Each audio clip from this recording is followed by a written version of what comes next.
Listo, perfecto. Entonces, mucho gusto. Mi nombre es Vanessa Uribe. Para los que no me conocen, residente en medicina de urgencias. El día de hoy vamos a exponer acerca del estado del arte en esteroides en trauma raquimedular, en donde para tener en cuenta, entonces tenemos unas definiciones que ha venido evolucionando el trauma raquimedular a través de los años, en donde las primeras descripciones de las lesiones de la columna datan más o menos de 2000 años antes de Cristo, en donde se hicieron referencia a estas en el papiro de Edwin Smith. También hay unas referencias de las primeras lesiones en la médula en los escritos de Hipócrates, y en 1817 ya se empiezan a describir los hallazgos de la médula espinal por medio de las autopsias. Ya esta definición de trauma raquimedular va adquiriendo diferentes nombres. En una ocasión se llamaba, por ejemplo, la lesión de la columna vertebral ferroviaria, y ya en 1830 la llaman como una espinitis aguda y una espinitis crónica, y ya es en 1864 en donde empiezan a definir que la lesión también puede ser completa o incompleta de acuerdo a si tiene un compromiso o no de los reflejos de forma completa o no. Y ya es en 1880 cuando empiezan a definir, por ejemplo, en estas lesiones, si, por ejemplo, si se compromete qué tipo de músculo, qué tipo de lesión va a tener a nivel de los nervios, y ya actualmente conocemos que la lesión medular es aquella en donde van a haber alteraciones tanto temporales como permanentes, tanto en la función motora, sensorial o autonómica del cuerpo. Con respecto a la epidemiología, esta también ha venido cambiando a través de los años, en donde en la Primera Guerra Mundial se consideraba un trauma raquimedular como una sentencia de muerte, ya que el 80% de los pacientes fallecían. Y, por ejemplo, en los últimos años, por ejemplo, en Bogotá, en un estudio que se realizó en un hospital entre el 2011 y el 2014, se demostró que, por ejemplo, la incidencia de los casos era 1.34 por cada 100 personas, en donde se documentaron en este periodo de tiempo 174 casos, con una mortalidad del 21%. Y ya a nivel de Estados Unidos, en el 2022 se estableció que hay 18,000 casos nuevos cada año, lo cual es muchísimo, en donde la incidencia era de 54 casos por millón de personas. Y la Organización Mundial de la Salud definió que en el 2023 habían aproximadamente 15 millones de personas con lesiones medulares, y en donde la mortalidad variaba del 4 al 17%. Como vemos, en la Primera Guerra Mundial se morían 80 personas. Ha disminuido mucho la mortalidad hoy en día, pero seguimos viendo que la mortalidad es del 4 al 17%, lo cual siempre es muy importante. En estos pacientes vemos que también las causas han variado mucho a lo largo de los años y han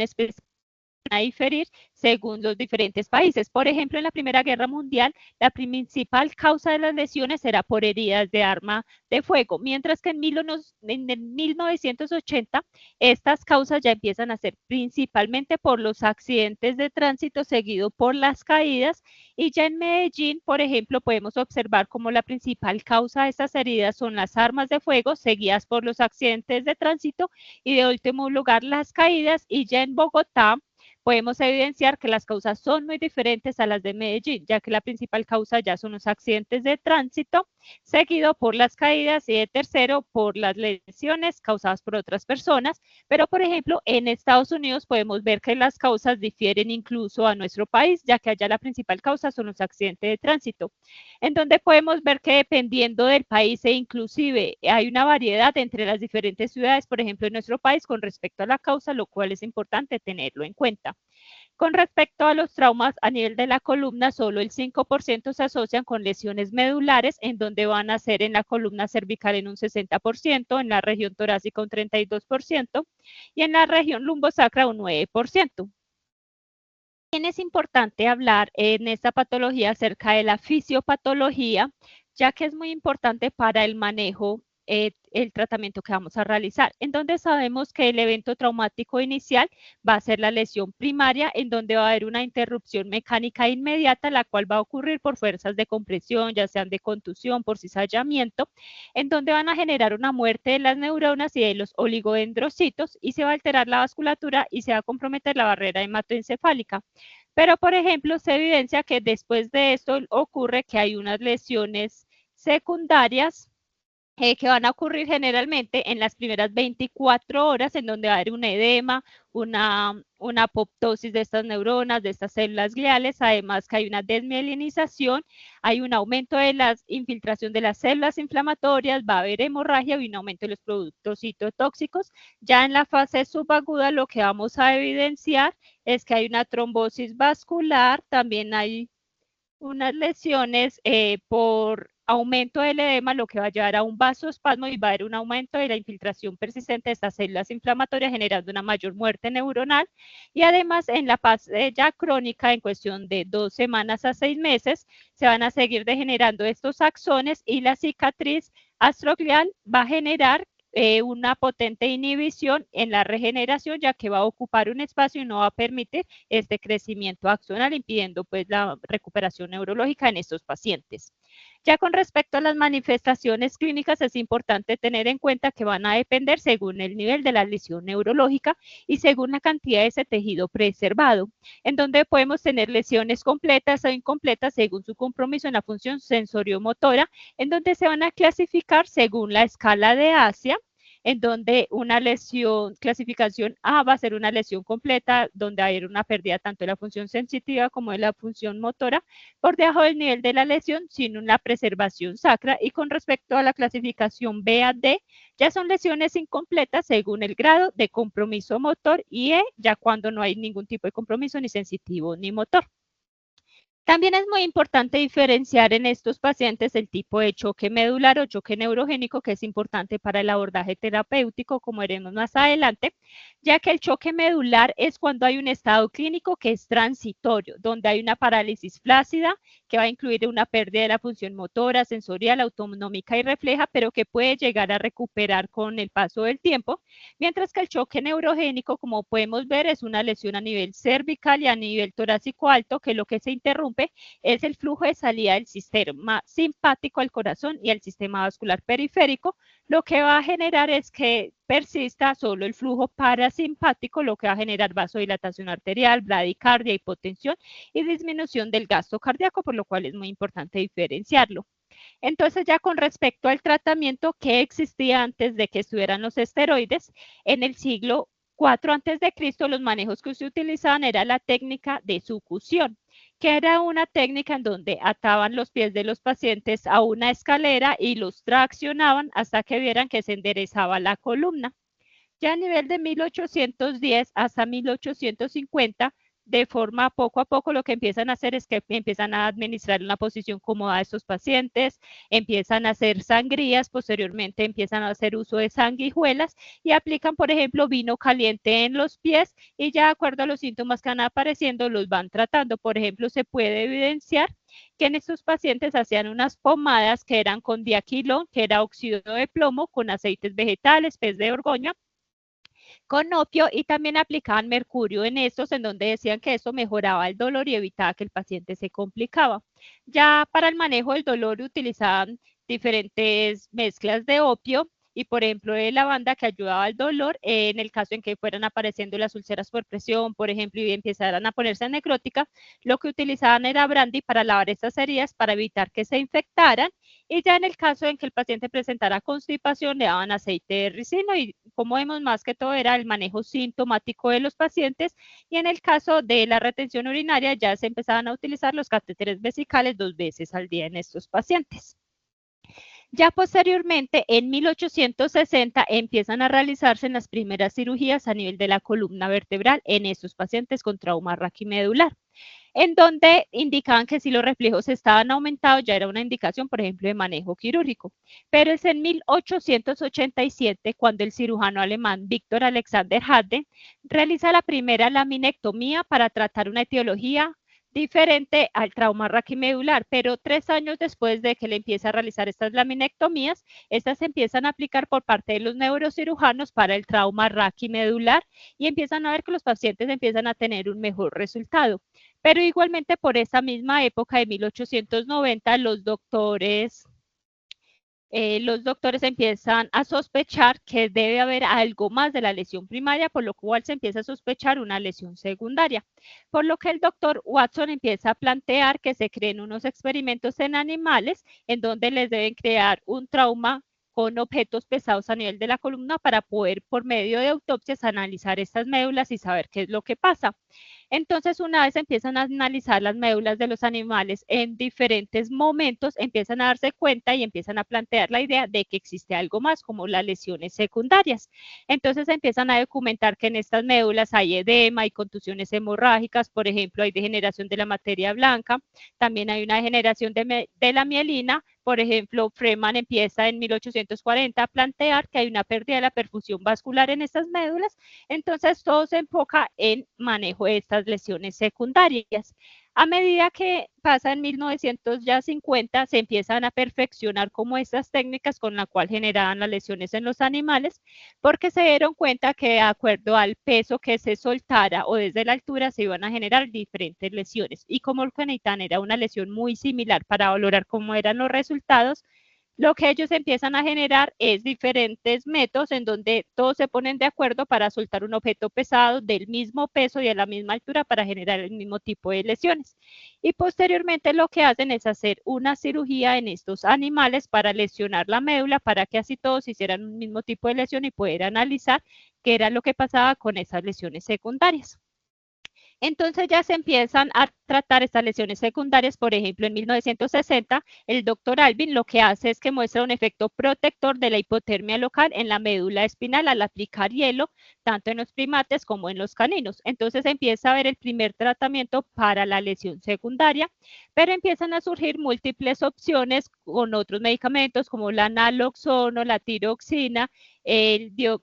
con los corticosteroides. Lo que ocurre es que vemos que estos estudios de la lesión secundaria ocurren entre 1950 hasta 1970. Resulta que simultáneamente en 1930 hubieron múltiples investigaciones en donde se descubren las hormonas esteroideas por parte del doctor Calvin Kendall y Philip Hench. Y en 1940 se empieza a sintetizar y a probar clínicamente la cortisona, y es en 1950 cuando se empieza a demostrar cómo son de buenos los esteroides al disminuir la respuesta inflamatoria y se empiezan a utilizar, por ejemplo, en enfermedades como artritis reumatoidea.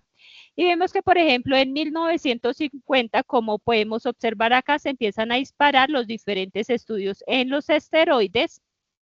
en donde empiezan a utilizar desde 1950 esteroides para todas las patologías, por ejemplo, todas las patologías inflamatorias, inmunológicas, empiezan a utilizarlo en el trauma raquimedular,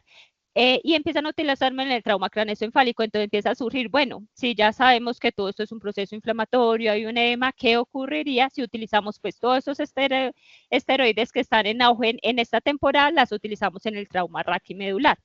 Por lo cual, en 1969 surge el primer estudio en animales, el cual realizan en 48 perros, donde le hacen por medio de un modelo de contusión una lesión en la médula generándoles paraplegia, en donde después a las 3 horas de iniciar el trauma, lo que hacen es un grupo de control al cual hacen una descompresión dural. A otro grupo le aplican dexametasona intramuscular a 0.5 miligramos por kilo. Cogen otro grupo y le aplican metilprednisolona intratecal 8 miligramos por kilo. Y ellos se evidencian que los pacientes que tuvieron tratamiento con dexametasona intramuscular tuvieron una mejoría clínica del 3.3 con respecto a la respuesta motora. Pero, por ejemplo, evidencian que la metilprednisolona intratecal también tiene una mejor recuperación funcional, pero en un menor porcentaje que los esteroides intramusculares, y además que era más fácil aplicar un esteroide intramuscular que intratecal, por lo cual definen que es más efectivo utilizar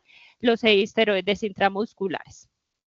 Posteriormente, hay otro estudio en 1974 que se realiza en 43 perros mestizos, en donde lo que quieren comparar son 5 medicamentos con respecto a cuál es mejor para esa lesión secundaria, en donde utilizan la fenoxibenzamina, que es un bloqueador de los receptores alfa-adrenérgicos, utilizan aloperidol, alfa-metiltirosina y metilprednisolona a dosis de 15 miligramos kilo, seguido de 30 miligramos en 24 horas. Y se dan cuenta que la fenoxibenzamina fue el que tuvo el resultado más efectivo para proteger contra la parálisis y que realmente los esteroides no tenían ningún efecto. Pero resulta que en forma simultánea se estaban realizando todos estos estudios también en animales, en gatos, en perros y en monos, y en donde simultáneamente estos diferentes estudios sí mostraron que había una verdadera respuesta en estos pacientes. Por ejemplo, en este estudio se evidenció que en dosis de dexametasona de 0.5 miligramos kilo, una hora después de la lesión, había una recuperación neurológica en los pacientes. En este estudio utilizaron metilprednisolona a 1.5 miligramos en las primeras 3 horas después de la lesión y evidenciaron que sí se unía a una descompresión dural, 4 animales caminaron y que si se asociaba a mielotomía, 8 de 10 animales caminaban. Entonces dijeron que el manejo quirúrgico sumado a los esteroides era muy bueno para las respuestas neurológicas. Por ejemplo, este tercer estudio lo que utilizó fue metilprednisolona a 3 miligramos una hora después del trauma y después repetía dosis de metilprednisolona a las 3, 6 y 24 horas después de la lesión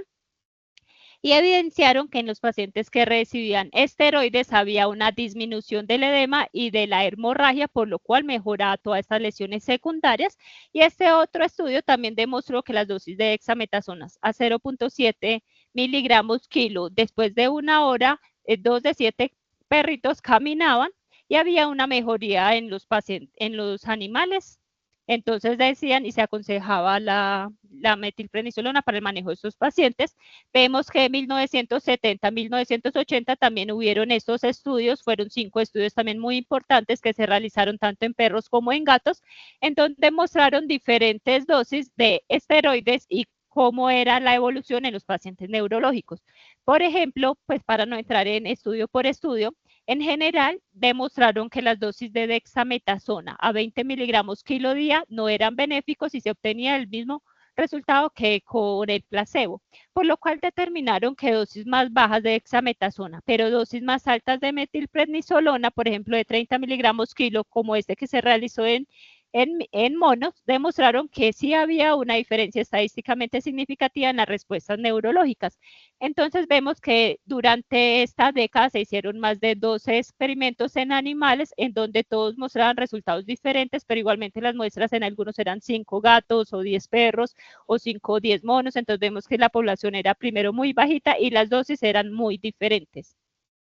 Entonces, en 1981 surge este otro estudio que fue muy importante que se realizó en gatos, en donde ellos decían, bueno, todo el mundo está planeando diferentes dosis de esteroides, voy a hacer un estudio con 4 dosis de esteroides y un placebo. Entonces a un grupo le utilizó metilprednisolona 15 miligramos kilo de intravenoso durante 2 días, otro paciente recibió 15 miligramos intramusculares día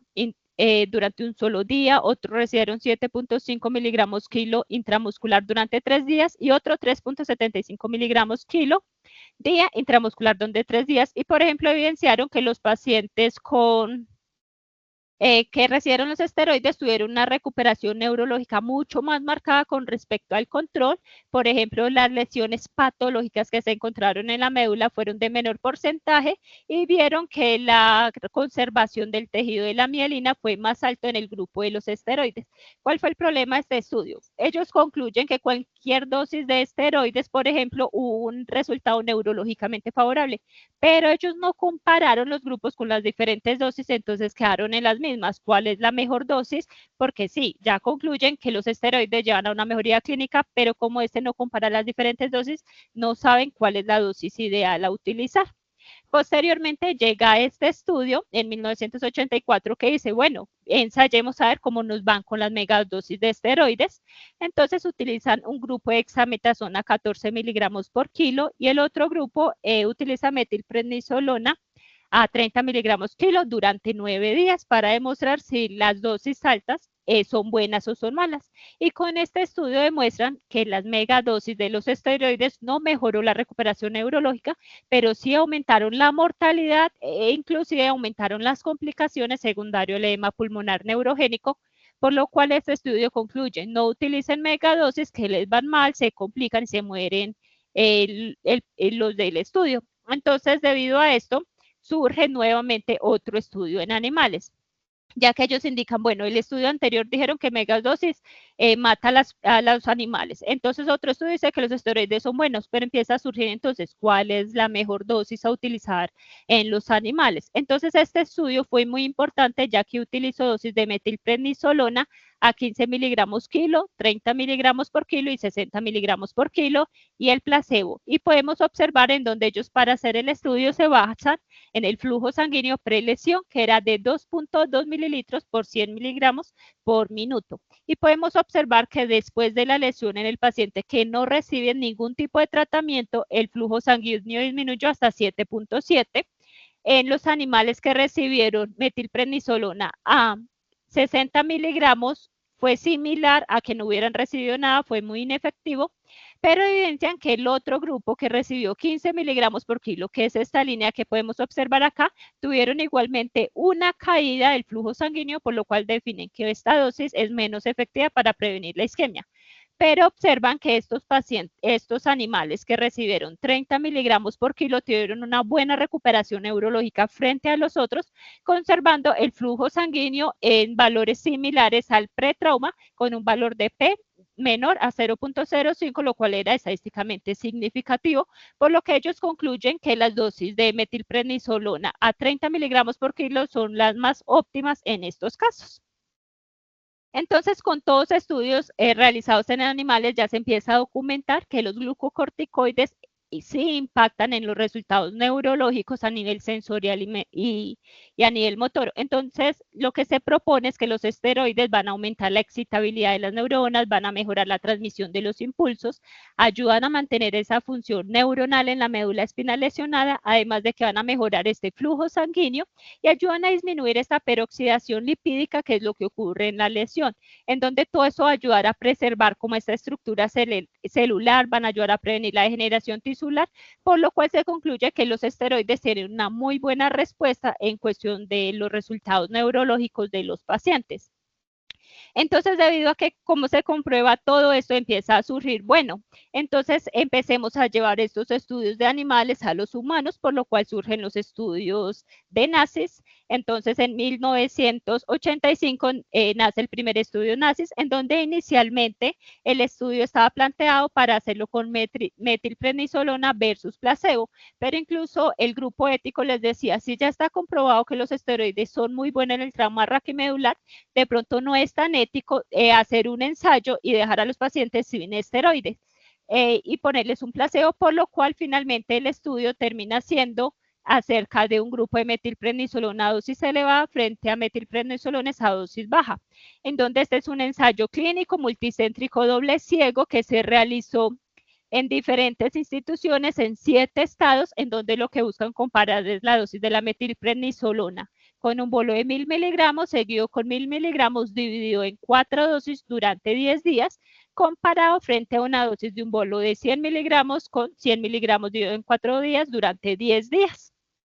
En donde se escogieron a 330 pacientes, pero finalmente se excluyen 24 pacientes, y de estos 298 pacientes que quedan, se evidencian que el 32 pacientes murieron en cuestión de un año, con una tasa de letalidad del 10%, en donde ellos se dan cuenta que las diferencias de la mortalidad no va a depender de la dosis alta o baja de esteroides, sino que se dieron cuenta cuando llevan estos estudios a un análisis multivariado, se dan cuenta que lo que determinaba la mortalidad en este grupo era la edad y estaba fuertemente asociado con el tipo, si era lesión completa o incompleta y la extensión de la lesión. Con respecto a los resultados neurológicos, ellos empiezan a analizar en la parte inicial que las dosis altas de esteroides tenían una mejor respuesta neurológica, como podemos observar a nivel motor sí sensitivo, en cuestión de 6 semanas, 6 meses y un año. Con las dosis más altas de esteroides les iba mucho mejor en la parte neurológica. Pero cuando hacen un análisis de covarianza, en donde empiezan a tener en cuenta esos efectos confusores, se dan cuenta que las diferencias entre la dosis baja y las dosis altas de esteroides realmente no había una diferencia significativamente importante. Y se dieron cuenta que realmente lo que habían eran muchos factores confusores y que realmente la mejoría clínica dependía de la edad del paciente, del tipo de lesión y sobre todo del tipo de compromiso que tenía a nivel de la médula, por lo cual ellos concluyen que realmente tener una alta o una baja dosis de esteroides realmente no modificaba de forma significativa estos desenlaces. Pero como igualmente habían muchos estudios en animales, pues decían algo está ocurriendo porque finalmente la metilprednisolona se ha demostrado en los animales que ha generado muchos efectos. ¿Qué está pasando? Entonces, después de este estudio en humanos, vuelven y hacen un estudio en animales en 1987, en donde este estudio lo que dice es, si ya se utilizó previamente en otro estudio de animales que se demostró que la dosis de metilprednisolona de 30 miligramos kilo era muy útil, porque no lo vamos a utilizar otra vez en los animales. Entonces, lo que él hace es que coge a unos gatos, le genera una lesión medular, y en ellos utiliza un bolo inicial de 30 miligramos kilo, posteriormente a las 2 horas les pone un bolo de 15 miligramos kilo y a las 6 horas vuelven a poner un bolo de 15 miligramos kilo. Y él se da cuenta que realmente estas dosis de metilprednisolona eran altamente efectivos y mejoraba la recuperación funcional de una lesión severa en estos pacientes. Entonces, teniendo en cuenta este nuevo estudio en animales en donde muestra que la metilprednisolona sí sirve, lo que hacen es que se crea el nuevo estudio NACIS-2, en donde sale teorizado, multicéntrico, doble ciego nuevamente, en donde dicen, bueno, ya se ha comprobado que la dosis de metilprednisolona, 30 miligramos por kilo, es la más efectiva. Entonces, lo que hacen en esta ocasión es generar 3 grupos. Un grupo con metilprednisolona con 30 miligramos kilo bolo, y se continúa una infusión de 5.4 miligramos por kilo, hora por 23 horas, cogen otro grupo con naloxona, porque la naloxona en otros estudios también había demostrado que había mejoría con la respuesta neurológica, por lo cual también lo utilizan, y utilizan el placebo y valoran nuevamente el desenlace neurológico, sensitivo y motor en 6 semanas, 6 meses y al año, y se dan cuenta que los pacientes tratados con metilprednisolona durante 48 horas tenían una mejoría significativa frente a los pacientes tratados, por ejemplo, los que fueron tratados, perdón, con metilprednisolona durante 24 horas y se inició en las primeras 8 horas, tenían una mejoría significativa frente a los pacientes que recibieron placebo, ya que tuvieron unos cambios del puntaje neurológico de 16 a 11 con un valor de P de 0.03 y a nivel de sensibilidad una mejoría del puntaje de 11 a 6 con un valor de P de 0.02, lo cual vemos que significativamente es estadísticamente significativo. Entonces empiezan a notar que la metilprednisolona en 24 horas, inician las primeras 8 horas, es súper bueno, es súper útil, pero es que se dan cuenta en estos pacientes que si utilizamos los esteroides después de 8 horas de la lesión o placebos o naloxona, realmente los 3 se comportaban igual y no habían mejorías neurológicas. Y otro de los datos muy importantes que ellos encontraron es que si se utilizaba la metilprednisolona entre las 3 y 8 horas y se alargaba durante 48 horas, los pacientes tenían una mejoría clínica con un valor de P de 0.03, lo cual era estadísticamente significativo. Entonces, de este NACIS-2 es que surge la conclusión de que todos los pacientes con trauma raquimedular debemos utilizar metilprednisolona a una dosis de 30 miligramos kilo en bolo, seguido por 5.4 miligramos kilo por 23 horas, y que si la lesión ocurre entre las 3 a 24 horas, ya deberíamos utilizarlos durante 48 horas. Entonces ya surge este otro estudio, NACIS 3, en donde empiezan a valorar todos estos estudios con cuestiones de 24 y 48 horas y compararlos también con el tirilazat, en donde se dan cuenta, por ejemplo, que en este estudio lo que ocurre es que la metilprednisolona sí mejora la sensibilidad, mejora la sobrevivencia en estos pacientes siempre y cuando se utilice en las primeras 3 horas. Y se dan cuenta que en los pacientes que se utiliza entre 3 a 8 horas debería llevarse este tratamiento hasta 48 horas, pero que si vamos a utilizar estos medicamentos después de las 48 horas no se va a ver un efecto realmente beneficioso, por lo cual ellos concluyen utilizarse, si se utilizan en las primeras 3 horas, utilizar la metilprednisolona solo durante 24 horas, pero si se utiliza entre 3 y 8 horas, debemos utilizarlo durante 48 horas. Entonces, esa es la nueva indicación que se empieza a realizar después de este estudio y eso es lo que nos quedamos durante varios años. Después, en el 2012, llega esta revisión en donde incluyó 8 ensayos, 7 de los cuales utilizaron la metilprednisolona, y documentó que la metilprednisolona sí era muy útil para utilizar en los pacientes con lesión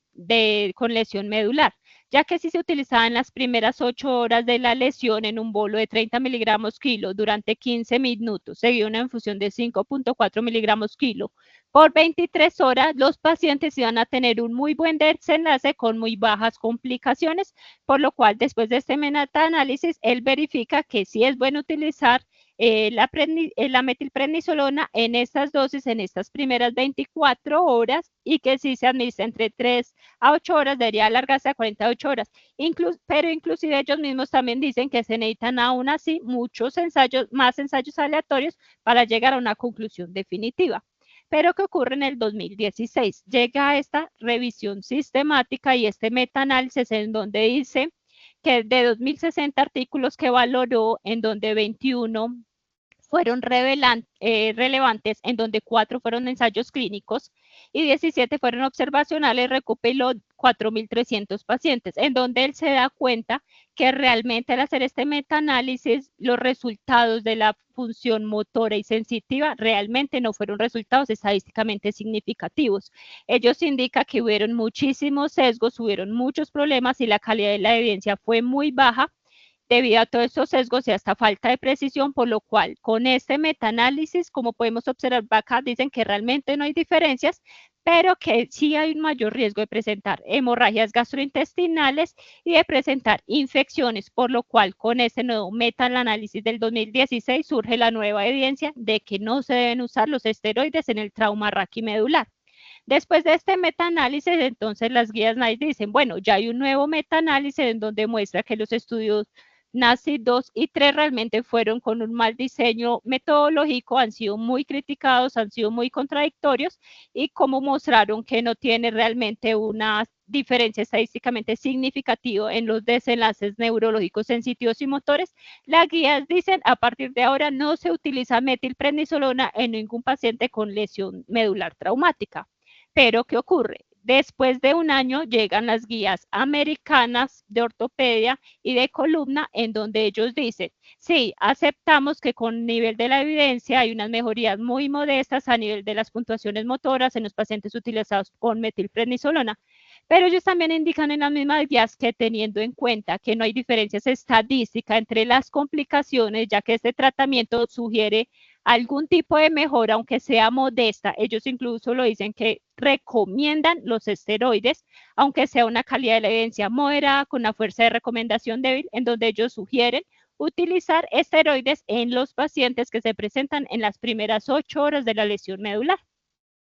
en donde ellos dicen que deben utilizarle un bolo de 30 miligramos kilo, seguido por una infusión de 5.4 miligramos kilo durante 23 horas, y ellos indican que no están a favor de utilizar los esteroides por 48 horas, entonces vemos que la guía del 2016 de la NICE dice que sí, y esta guía americana de la columna dice que no. Entonces, después viene la guía europea al año siguiente y dice, pues teniendo en cuenta que hay tanta controversia entre unas y otras, nosotros entendemos que realmente hay una evidencia en contra de los esteroides, pero ellos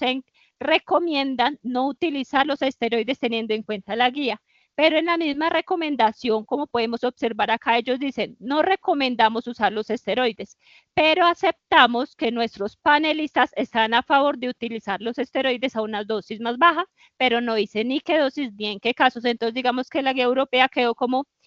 voy en contra, pero al mismo tiempo acepto que mis panelistas inclusive lo usan. Entonces, digamos que quedó en un estado neutro esta guía. En el 2019, entonces llega esta otra revisión sistemática en donde busca nuevamente valorar qué es lo que pasó con los estudios nazis y en donde este metaanálisis incluyó 431 participantes de ensayos clínicos y 1.430 pacientes en los estudios observacionales y reveló que realmente el protocolo nazis no mejoró estadísticamente los resultados motores ni sensitivos, ya que tenía un valor de P de 0.84%, lo que vemos que realmente no eran estadísticamente significativos, pero sí mostró que estos pacientes con esteroides tenían un mayor riesgo de hemorragia gastrointestinal con un valor de P de 0.04 y de infecciones respiratorias con un valor de P de 0.01. También incluyeron que, por ejemplo, estos pacientes que recibieron esteroides disminuía los cuidados en salas generales, disminuía la estancia hospitalaria, pero aumentaba los días de ventilación mecánica y los días de UCI. Entonces ellos decían, pues disminuye la hospitalaria, pero aumentan en UCI, por lo cual ellos recomiendan, con este metaanálisis no aconsejamos usar esteroides en las lesiones medulares. Entonces, vemos que hay mucha controversia con el estudio y con el uso de los esteroides. Esta guía en 2023, con toda esa revisión sistemática y metaanálisis, lo que hace es revisar las guías desde el 2000 hasta el 2023 que han ocurrido, en donde encuentra 8 guías desde el 2008 hasta el 2020 y encuentra que el reporte de estas guías es que están a favor. 3 guías de 8, lo que corresponde a 37.5%, en donde incluía la Asociación China, la Asociación Americana Ortopédica de la Columna y la Federación Mundial de Neurocirujanos en el 2020, en donde aceptaban a favor de los esteroides, en donde ellos muestran que una es basada en evidencia y 2 son basadas en consenso. Con respecto a las guías en contra, habían 3 de 8 guías, lo cual correspondía a 37.5%, en donde todas estaban basadas en evidencia, y en condiciones neutras habían 2 de 8 guías, como la canadiense y el Congreso Neurológico de Cirujanos. Entonces llega este otro estudio que se publica en noviembre de 2023 y dice, bueno, analicemos qué es lo que está pasando, y evidencia que en los últimos años se empezó a utilizar, se disminuyó el uso de los esteroides a nivel de Canadá, pasó del 76% al 24% en el uso, en Reino Unido pasó del 68 al 19%, en Polonia pasó del 73 al 27% en uso, pero ellos interrogan a los neurocirujanos de América Latina, de Europa, de Asia, de América del Norte, en donde el 52.9% de las entrevistas indicaron que ellos todavía utilizan los esteroides, y en China todavía se utilizan los esteroides en el 50.4%. Entonces vemos que realmente hay unas controversias, unos van a favor, todos van en contra, pero en conclusión el 52% de los neurocirujanos lo están utilizando.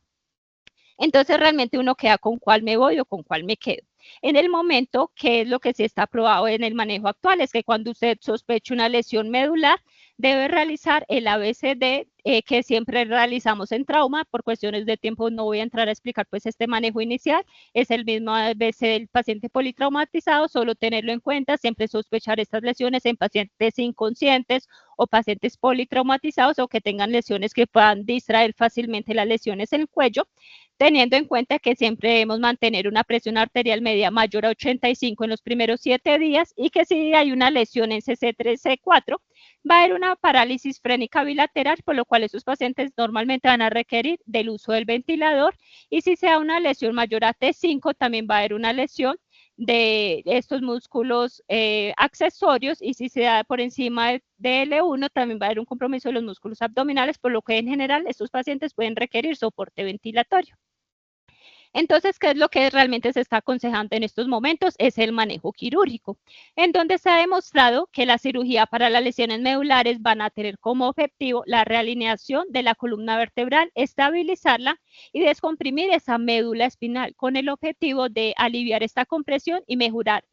estos resultados clínicos, en donde la descompresión temprana es esencial. Pero llega nuevamente la controversia. ¿En qué momento operó los pacientes? En donde podemos observar todos esos estudios, en donde habían unos que decían, operen menos de 8 horas, operen en menores de 24 horas o después de 24 horas. Entonces, digamos que empezó a haber mucha controversia, por lo que hubo un metaanálisis de 30 estudios que mostró que 13 estudios estaban a favor de una descompresión temprana, mientras que 14 estudios no encontraron diferencias significativas entre operar temprano o no operar temprano. Como vemos, un solo estudio es el que marcó la diferencia. Entonces llega el ensayo Éstasis, que encontró que el 19.8% de los pacientes que se operaron de forma temprana mostraban una mejoría en comparación con el 8.8% de los pacientes que no se operaban de forma temprana. Entonces, actualmente, ¿qué se aconseja? Si tiene la posibilidad de operar a estos pacientes, opérelos en las primeras 24 horas, haga una descompresión temprana y si el paciente presenta un mayor deterioro neurológico, llévelo a una descompresión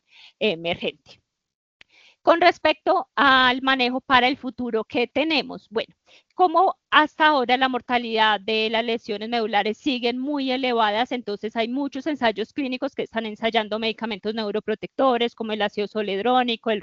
riluzole, tenemos anticuerpos, nimodipino, magnesio, tenemos medicamentos regenerativos como las células mesenquimales, tenemos macrófagos autólogos, tenemos también hormonas de crecimiento y con respecto a los medicamentos antiinflamatorios tenemos la aminociclina, el selenio, la vitamina E. Entonces estos ensayos se están empezando a realizar en donde en los últimos años ha salido que, por ejemplo, el tratamiento con un enfriamiento de la médula espinal se ha evidenciado en un estudio que se realizó en 20 personas que disminuía la isquemia, la apoptosis, el estrés oxidativo, la inflamación y el edema. La cosa es que solo se realizó en 20 pacientes, entonces digamos que ellos decían que no se podía llegar a una conclusión porque la población era muy bajita y además que era un procedimiento muy difícil de realizar, por lo cual en eso se están realizando más estudios para definir si es bueno o no ese tratamiento. También se utilizaron, por ejemplo, los macrófagos autólogos, en donde se empezaron a utilizar en los pacientes y se demostró que no tenían diferencias significativas en los resultados neurológicos. Pero entonces otros investigadores han dicho, pero es que todo el proceso de la lesión secundaria tiene un proceso de proceso inflamatorio, entonces si hacemos una adecuada inmunomodulación va a haber un resultado, entonces digamos que en estos momentos se están planteando otros estudios con macrófagos autólogos. También tenemos el tratamiento con gangliósidos que van a inducir la regeneración neuronal en los estudios animales, pero en los humanos no se demostró un adecuado resultado, pero al demostrar que en animales había una actividad antiexcitóxica, una prevención de la apoptosis, una potenciación del crecimiento neurítico, todavía se están estudiando a ver si de pronto en algún momento podrían llegar a ser útiles. Con respecto al riluzol, que es un bloqueador de canales de calcio utilizado en las lesiones medulares, también vienen investigándose en humanos ya que indican que disminuyen la apoptosis medular en esos pacientes. La cosa es que los ensayos clínicos por ahora son prometedores, pero están en espera del reporte del ensayo RISIS, a ver qué fue lo que pasó con estos pacientes. Y con respecto al nimodipino, se encontraron resultados insignificantes en humanos y con respecto a los antagonistas de las proteínas ROT, mostraron mejoras motoras y sensoriales, pero dijeron que realmente el grupo era muy pequeño para llegar a definir un resultado. Otro de lo que tenemos para el futuro, tenemos la aminociclina, en donde es un medicamento que ha mejorado resultados significativamente importantes a nivel de las mejoras de la puntuación motora, en especial cuando se utiliza dentro de las primeras 12 post-lesión, que es lo que ocurre. Se ha utilizado también en grupos muy pequeños, por lo cual todavía no se puede llegar a hacer una recomendación oficial porque fueron grupos muy pequeños y no encontraron, por ejemplo, beneficios en la lesión torácica, por lo que ellos indican que hacen falta más estudios e inclusive hay varios ensayos clínicos en estos momentos que se están realizando con este medicamento. Entre todo, lo que hay más efectivo en estos momentos es la estimulación eléctrica, parece ser por ahora la técnica que parece ser como más prometedora, ya que en los pacientes se están utilizando unos impulsos a nivel dural por medio de estimulación en donde ha demostrado, por ejemplo, que estos pacientes recuperan la parte motora y neurológica al estimular el crecimiento neural y aumentar la excitabilidad de las redes neuronales. Por ejemplo, uno de los ensayos clínicos que hicieron en 10 pacientes con estimulación eléctrica, ya se están haciendo muchísimos estudios, de estos pacientes, aproximadamente 3, 4 pacientes empezaron a mejorar en caminar y en sostenerse. El problema es que, por ejemplo, cuando han este proceso, uno de los pacientes tuvo una fractura de cadera, entonces digamos que tuvieron que parar el estudio, fue porque se presentaron complicaciones por la estimulación eléctrica, por el proceso durante la estimulación eléctrica, pero hay múltiples ensayos que se están realizando en estos momentos y parece ser muy prometedor. Y ya como en últimos estudios que se están realizando también está el estudio de las células mesenquimales en donde se considera que ayudan a la regeneración y a mejorar esa sinapsis neuronal en estos pacientes, por lo cual por ahora las células madre, las células mesenquimales parecen ser muy prometedoras en las lesiones por trauma raquimedular. Y tenemos este otro estudio que podemos observar acá, que es el último que se está realizando, se publicó en los últimos meses, en donde surgió Los investigadores diseñaron un parche de hidrogel compuesto de ácido hialurónico que incorpora unos exomas derivados de las células de Schwann y de metilprednisolona, en donde ponen estos parches a nivel de la columna y mostró que tiene una buena biocompatibilidad con los humanos, y que lo que hace es que la capacidad de estos exomas se estabilizan a nivel de la médula y van a disminuir la toxicidad de las células nerviosas, por lo cual esos estudios que se están realizando in vitro han mostrado un muy buen desempeño, tanto funcional como electrofisiológico, en las ratas que se están estudiando, y se muestra que tienen unos muy buenos resultados funcionales, unos buenos resultados neurológicos, motores y sensitivos en estos animales, pero todavía no se ha empezado a utilizar la fase, pues están apenas en las primeras fases, por lo cual este experimento principalmente no se ha ensayado en humanos, entonces es como lo que se está viniendo a utilizar últimamente. Eso es todo, muchas gracias.